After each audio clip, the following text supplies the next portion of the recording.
In 2026, having your own clear trading checklist won't just be an optional helpful thing. It will be the difference between whether you are gambling or actually trading. You're going to need to know exactly what makes a high probability setup so that when you're in the live markets, you have as little decision making as possible. And that way you can focus purely on execution, because that is the secret to making profitability feel easy. I mean, if you don't have to focus on how much discipline it takes to make constant, reliable decisions in the market, then you can focus completely on execution, and this makes trading simple and repeatable. And I mean, the less simple and repeatable your system is, the harder profitability becomes. So if you don't know, I trade a variant of a very simple supply and demand strategy that pretty much just implements adding a level of liquidity in front of our zones.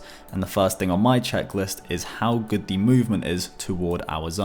So let's just get straight onto the charts and talk about what I mean. So I have this really clean example on gold 5 minute right here, and as you can see, our demand zone got created through this big push up. Investors will have, missed their original entries down here, and then we came down forming a retracement, which is our liquidity, and then we broke structure, and this is what we are focusing on. How did we move towards the zone? Because this will be extremely important to actually increasing our win rate. If we just take any setup, no matter how it moves towards our zone, then our win rate will absolutely shoot to the ground, okay? Because I mean, let's just think about it. If we have a zone that looks like this, this is a very similar looking setup to this one right here, and price is to come down with extremely bearish market structure, then this is just not ideal at all, because we have now formed a short-term downtrend.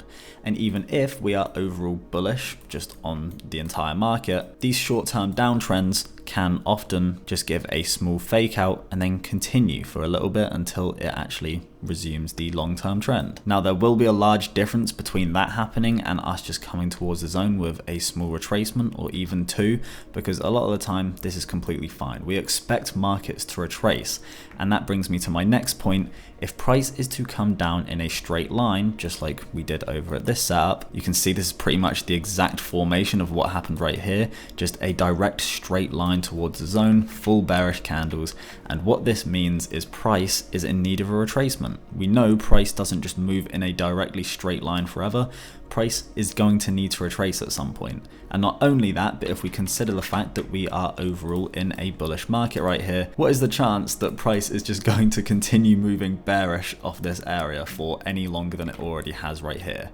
Is very low. The chances are very, very slim. So ideally we want price to come down in as straight of a line as possible. I'll see if we can find any more setups here.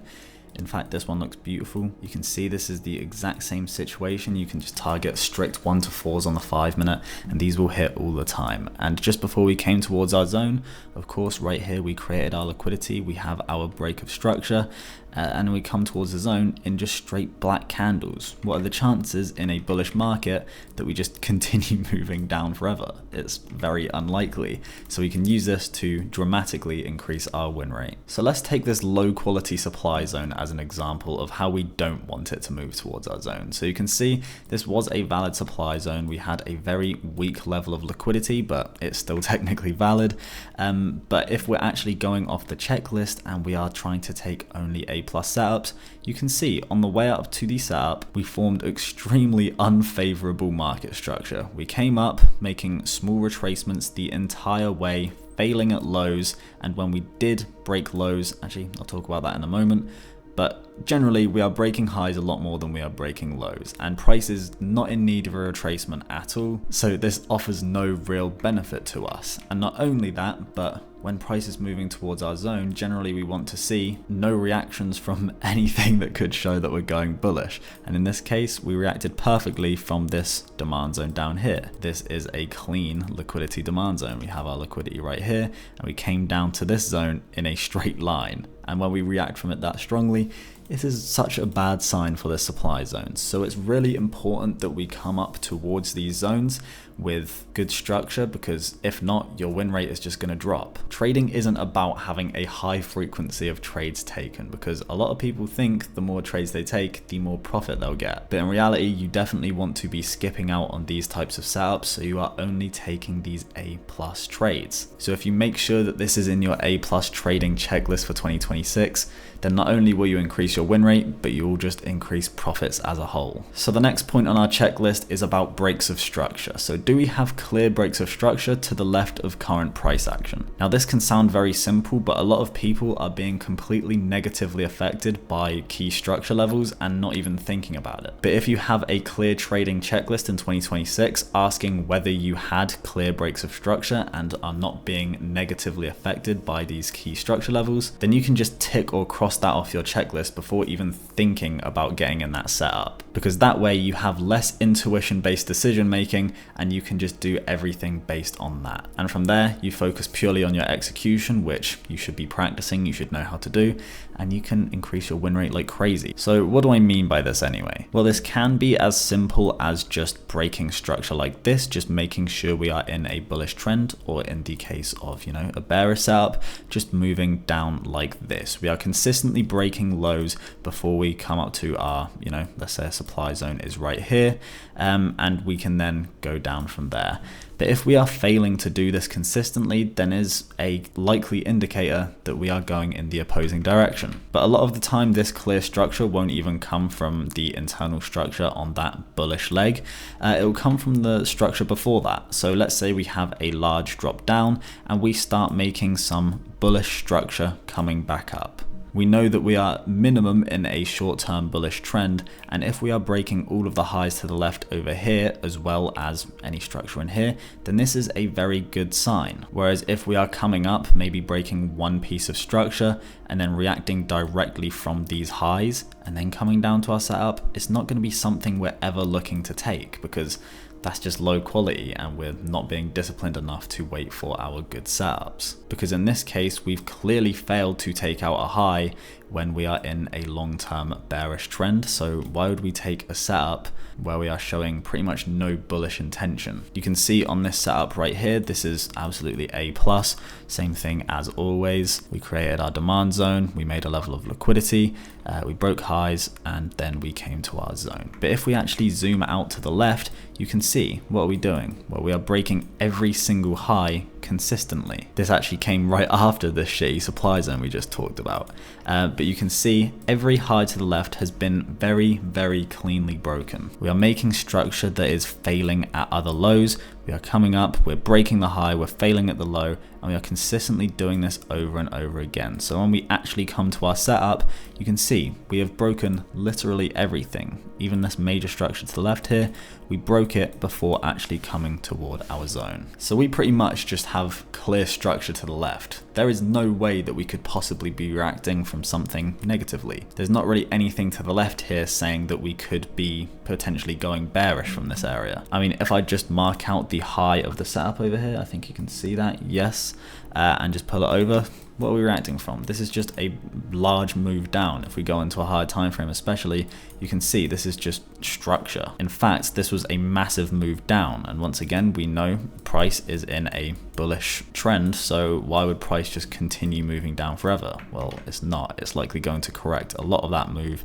so we can take advantage of these nice breaks of structure, the fact that we're not reacting from any key structure levels, and just take our setup. Like, we're just reacting from wicks here. That's not gonna, kill us. Whereas when we have a setup like on NAS 100 right here, where we are at the complete top of a move and then we just take a sell position with only one small break of structure, this is not going to be as nice for us. Now you can actually see the setup did win off the re-entry, but to be honest, the strategy is just too powerful. Okay, it's difficult to find a losing setup. I'm obviously joking, but you can clearly see to the left we are having constant bullish breaks of structure. We are failing at lows and we are then breaking highs. We're failing at lows and we're breaking highs. Same thing over and over again.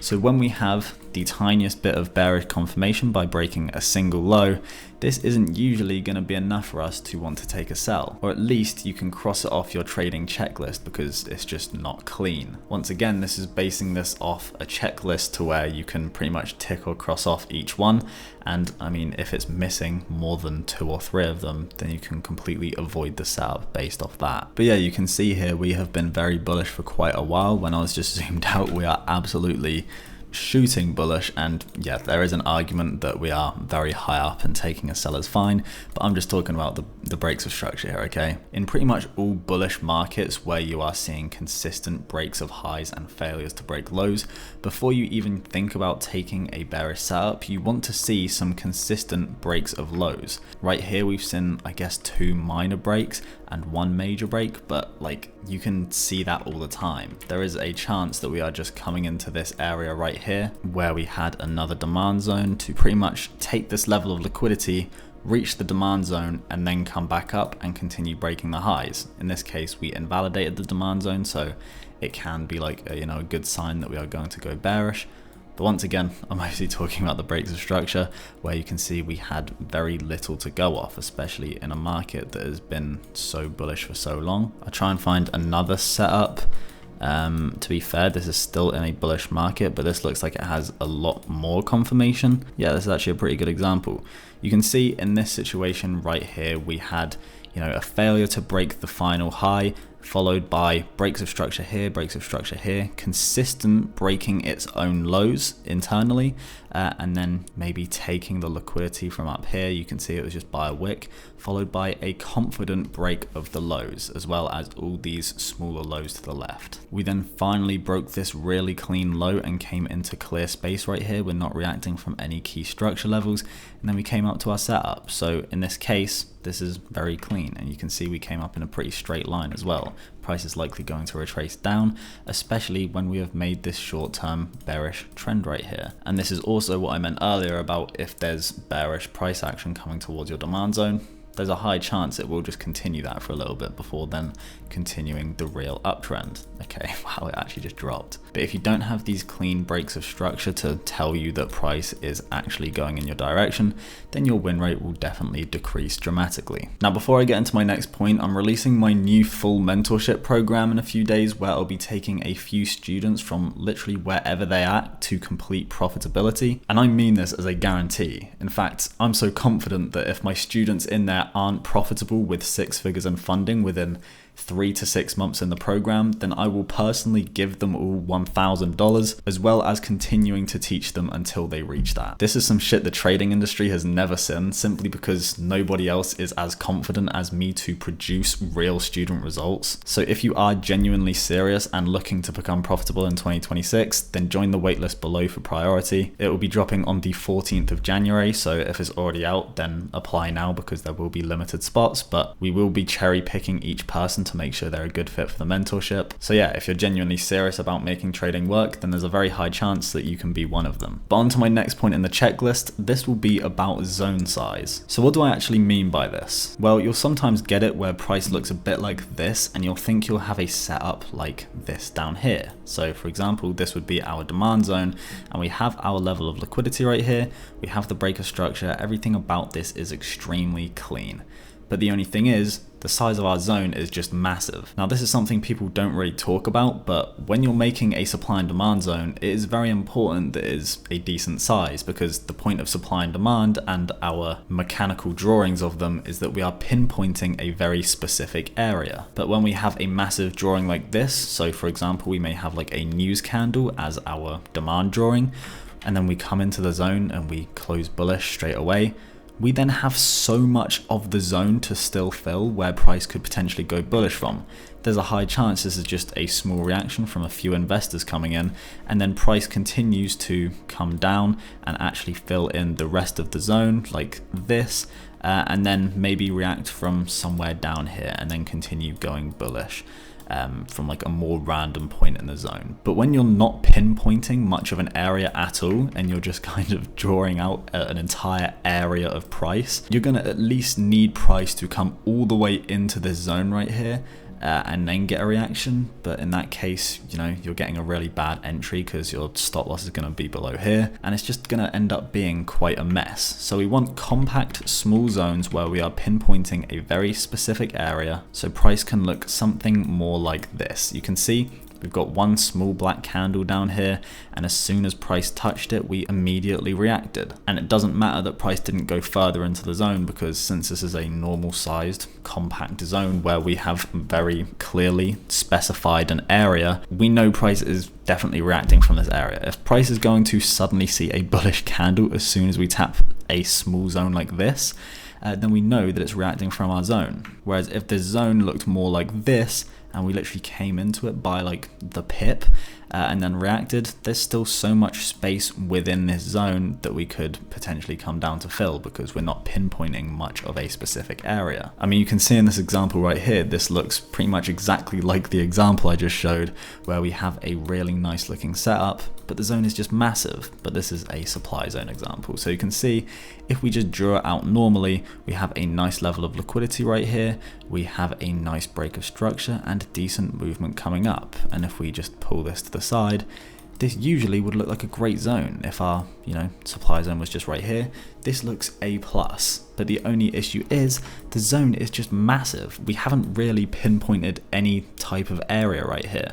So this is definitely going to be on my checklist in 2026. Because if I can't check off the fact that we are pinpointing a nice area, then what's the point in even taking it? It's not really a mechanical way of trading if you're not pinpointing a specific area for price to react from. And in this case, we could do this and then continue coming up a little bit, go this far into the zone, make an entire short-term trend, and then react bearish like we expected. There's just so much space in this box for price to potentially react from.